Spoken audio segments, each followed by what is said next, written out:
It's 9 p.m. Do you know where your key fob is? Hey there, Nate Benson here. Tonight on the agenda, multiple shootings over the weekend and a street takeover has city officials reacting in a variety of ways. Plus, the violent weekend has ramped up attention on a new police contract. In the wake of that violence, an emergency community meeting was held for brainstorming ideas to curb violence. We're going to hear from the Buffalo Police Commissioner as the dust settles from the weekend. And does the city of Buffalo need a curfew? Lawmakers weigh in. On the agenda starts right now.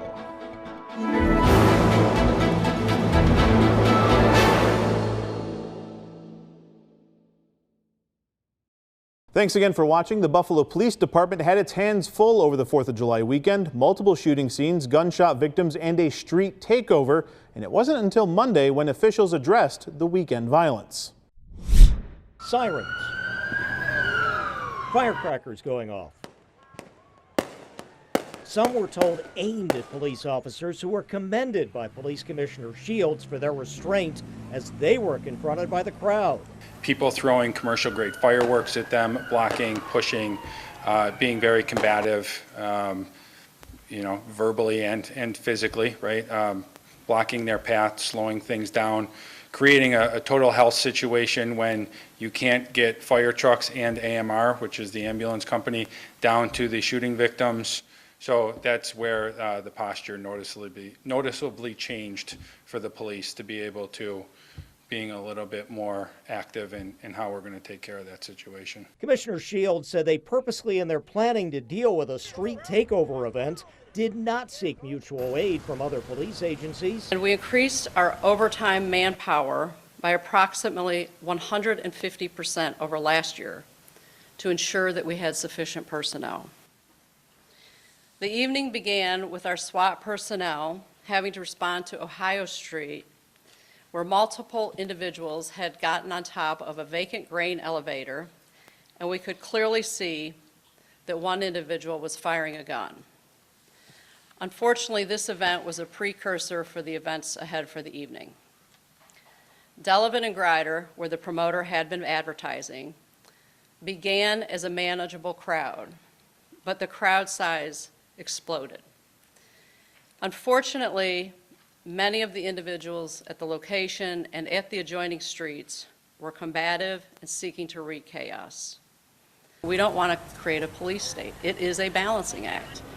And I'm also acutely aware the more police we throw to a problem, the greater likelihood we have an officer-involved shooting. But then, with guns on scene and shootings, we attempted to make arrests at the front end of the evening, and what we found was our officers were being surrounded by individuals, and it became a safety issue, and then crowd control took over. So you would think there would be a huge number of arrests, but the reality of it is we were just overwhelmed on managing the crowd size. Shields says with an intelligence warning, officers sought cooperation beforehand from neighborhood businesses and residents, but the crowd still came.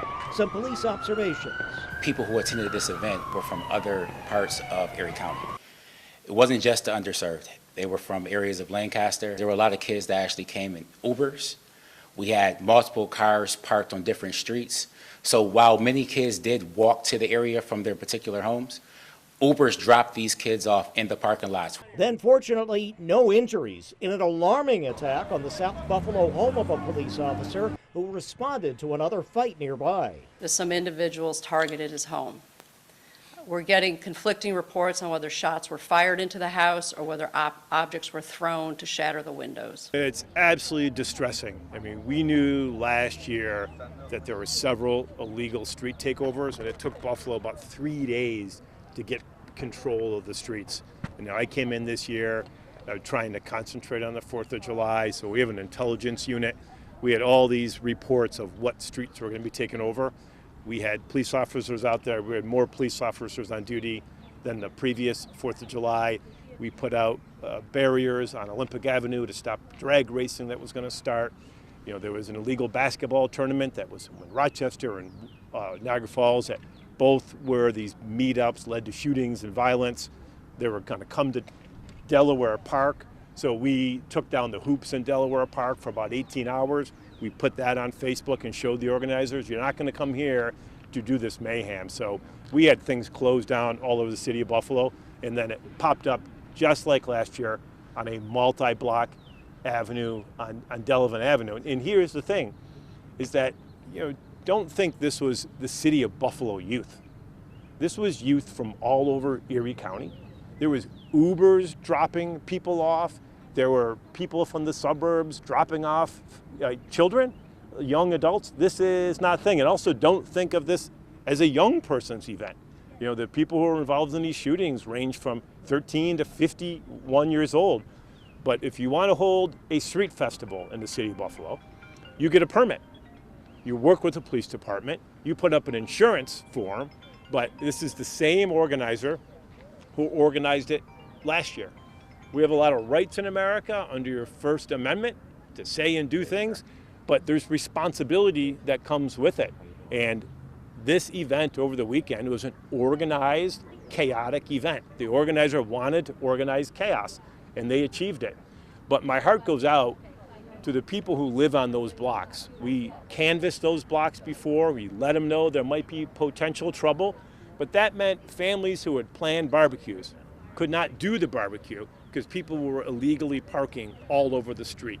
Block clubs who had planted intersections and corners with wonderful, beautiful flowers had those trampled, intentionally vandalized. So it was a bad day for the people who live in the city of Buffalo, but this type of lawlessness will not be permitted. We're not doing it.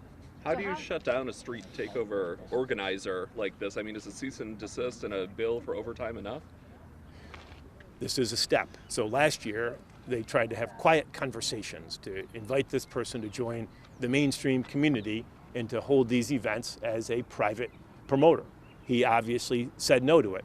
So this year, we're going to look at our legal means to bring a civil action against him to bill him for all the expenses related to the event that he put on in the city of Buffalo illegally. Okay. Can I ask you something about? Let's just go here then there. Sure. Were any of the actions criminal that he did, or we're talking just civil? We're reviewing it now to see if there's any criminal charges we can hang on him, because if there are, we are going to. Just remember, this individual saw the mayhem that was created last year. Different members of the community sought him out. We had him meeting with business development people. We had a meeting with legitimate concert promoters and said, here is a way to take your following and to do something productive. He chose to do something unproductive, something chaotic, something harmful to the neighborhoods, and something that led to a lot of violence. So anything we can pin on this guy, we are going to pin on him. Mayor, you'd mentioned that these were kids and adults from all over Erie County. I heard that said Lancaster yesterday. That's caused a stir because when I asked were any arrests made, they said no. How do you know where they're from? Did they walk around with did they walk around with signs on their heads or something saying I'm from Lancaster? There's people with bumper stickers on cars. And on the Ubers? Said the highest. No, there's people who drove their cars too. I mean, we did license plate runs on cars and it showed where they lived. So it's not just a Buffalo event. So people are coming from outside. So, we need to talk to parents about where their kids are going with their cars on 4th of July to get the message out that these are impermissible gatherings. They're not sanctioned at all by the government. They're bad for the neighborhoods they're being hosted in. And remember, no neighbor who lived off of Delavan said, yeah, let's do this party. This was inflicted upon that neighborhood. And we took proactive steps. We closed down McDonald's. We put barricades in that parking lot. I know the commissioner mentioned all the proactive steps, Yeah. the speed humps, asking businesses to close early, right. going door to door. I know all that. But they ran license plates and all that since they were busy running license plates that night to find out where people were from? We have license plate readers in cars, so our license plate readers are constantly gathering data. But the Buffalo police officers, when they showed up to try to disperse the crowd, they were met with bottles. They were met with insults. And so it quickly became a situation that there's the only way you can clear that crowd really quickly is to resort to a high degree of force. We responded with tear gas. We responded with pepper balls fired. And in about a period of 90 minutes, we were able to clear that crowd away. But nobody wants to be in a situation of we're trying to celebrate the 4th of July. It's a family holiday. It's designed for everyone to have fun. And a group of people, led by an organizer, decided to ruin the fun for everyone else and really paralyze a section of the city. Coming up, contract negotiations for a new police contract won't begin for several months, and after a violent weekend, union leaders have a problem with that. We'll be right back.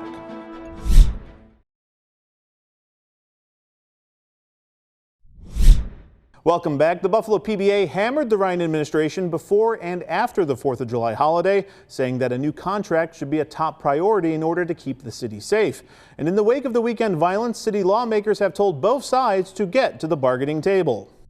There's a bit of a back and forth between the Buffalo PBA and the Ryan administration. The PBA contends that they have tried time and time again to get the administration to come to the table to bargain for a new police contract. As PBA President John Davidson explained it over the phone, in January, we were told as soon as the transitional period is over.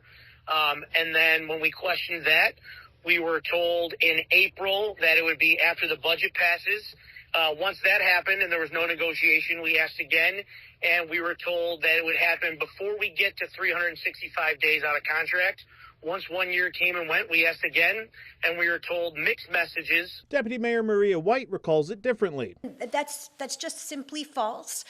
We met with all of the locals ahead of the budget to give them a presentation of the budget. We indicated specifically at that time that we would not be negotiating with contracts until after the budget was passed, and that immediately thereafter we would get working on it.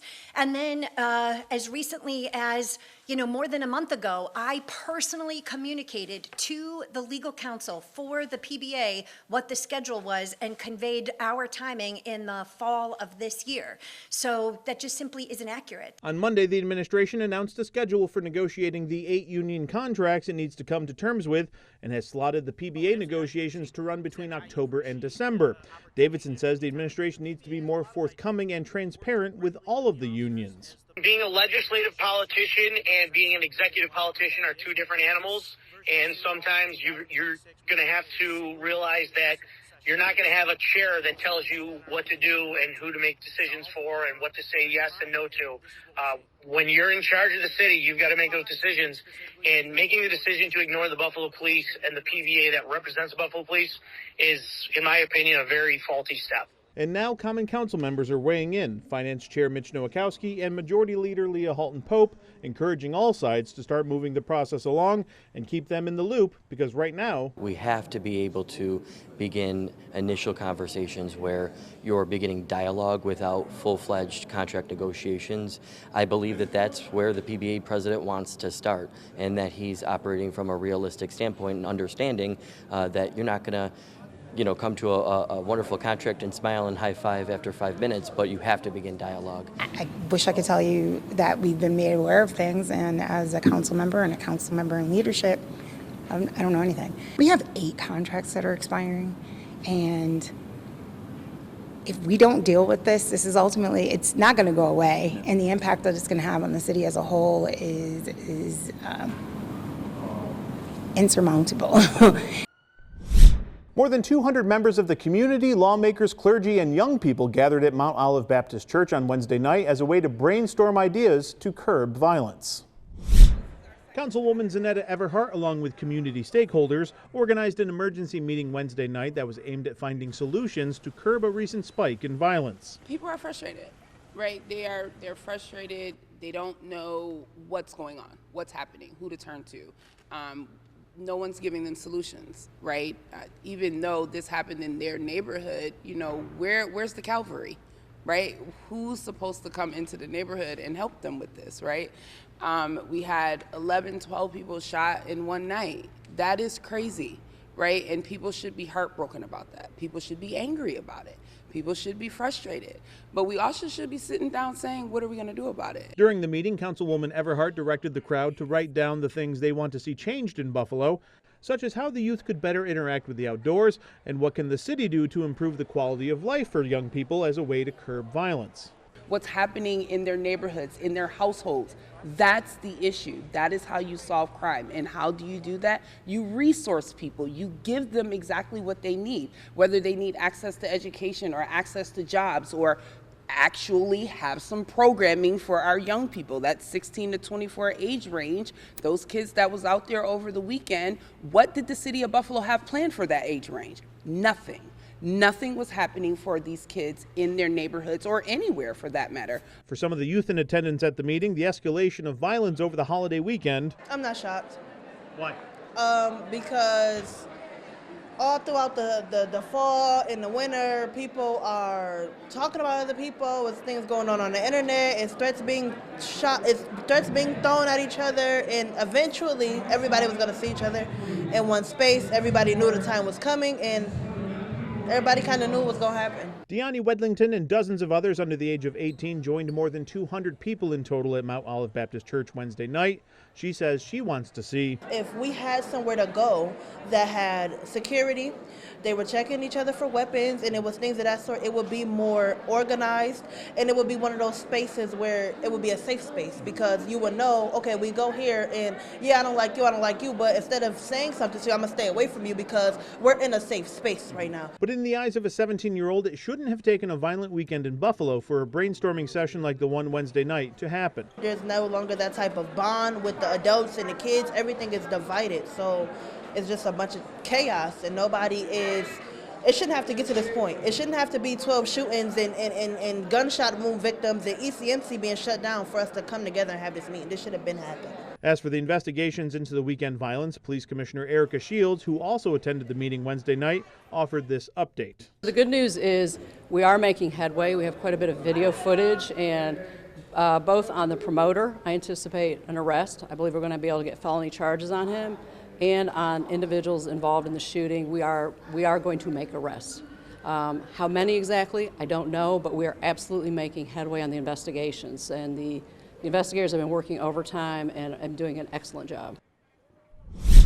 Coming up, the Buffalo Police Commissioner provides an update on several investigations from the weekend, and should the city have a curfew? We'll be right back.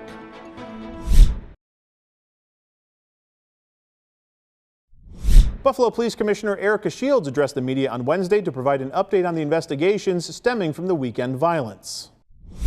You have 12 shooting investigations ongoing right now, Yes. just from this past weekend. Yep. What updates do you have for us regarding those investigations? So the good news is we are making headway. We have quite a bit of video footage, and both on the promoter, I anticipate an arrest. I believe we're going to be able to get felony charges on him.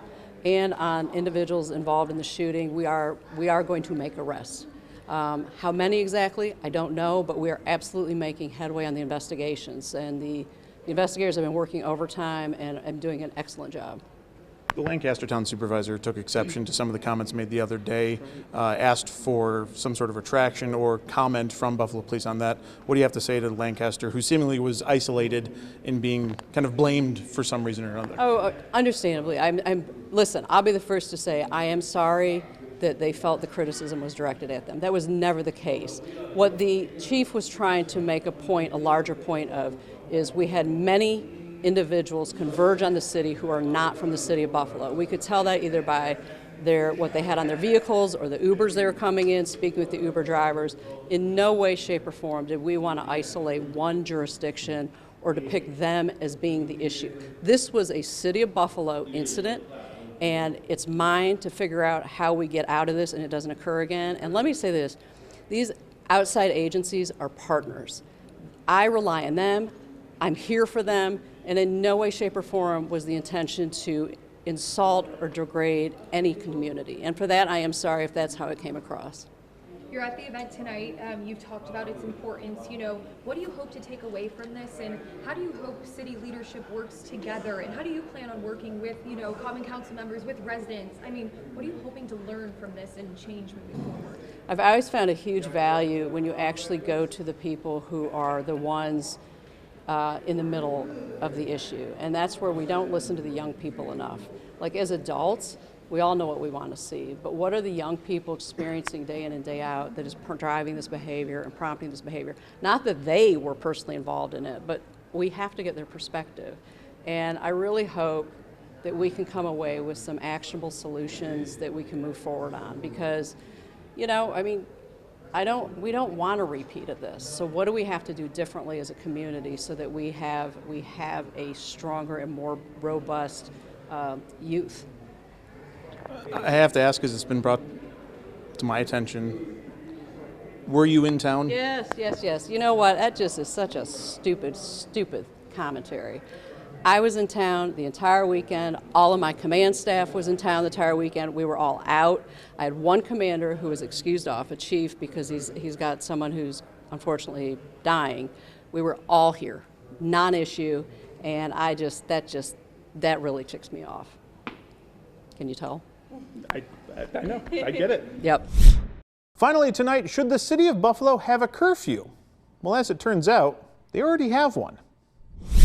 Mayor Ryan says that sizable gatherings and street takeovers are happening across upstate New York and beyond the state line. I don't want people to think, well, this is a Buffalo problem, a Buffalo neighborhood. They got to solve it.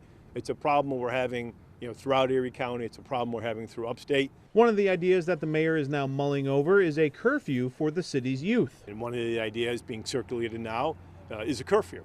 So we're going to look into it with our Corporation Counsel's office, but also talk to the mayors of Rochester, Syracuse, and Albany. But it's important to note that there's no formal curfew plan being rolled out by the mayor. But as you heard him say, he's looking into it. And as it turns out, there already is a curfew law on the books for the city of Buffalo. Passed in 1993, Chapter 343 of the city charter outlines that it is, quote, unlawful for any minor 16 or younger to congregate, loiter, wander, or play in any public place between 11 p.m. and 5 a.m. Monday through Thursday, or midnight to 5 a.m. on Friday and Saturday. But it might not be a surprise to learn that the law hasn't been enforced in decades. In addition to the existing curfew, Mayor Ryan, in theory, could declare a state of emergency and implement a curfew.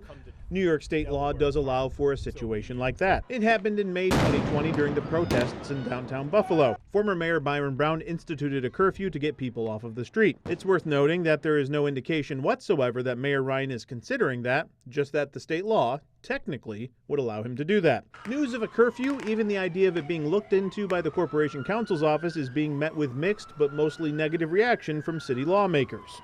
I think that's complex because the first is, number one, how do you enforce it? On top of that, there's going to be individuals that think that it's over-policing, or it did one incident of one weekend instigate that everyone, should have a curfew. Councilwoman Zanetta Everhart has a very strong response about the idea of a curfew. It is not the answer. It will never be the answer for me, right? I understand crime. I understand gun violence. It is a problem.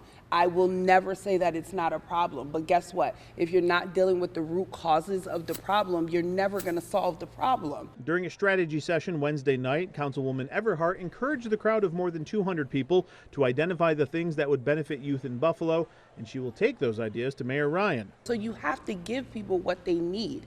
Otherwise, you're going to end up with a bunch of bored kids who are coming from traumatized neighborhoods, traumatized homes. They're dealing with all types of issues in their houses. So what are we doing about that? Are we going to just keep ignoring it? Are we just going to institute a curfew and think that that's going to solve crime? Guess what? It's not.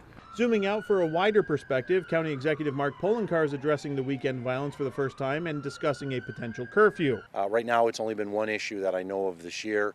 There are parties and things like that happening, but I have not seen anything otherwise that would justify a curfew at this point.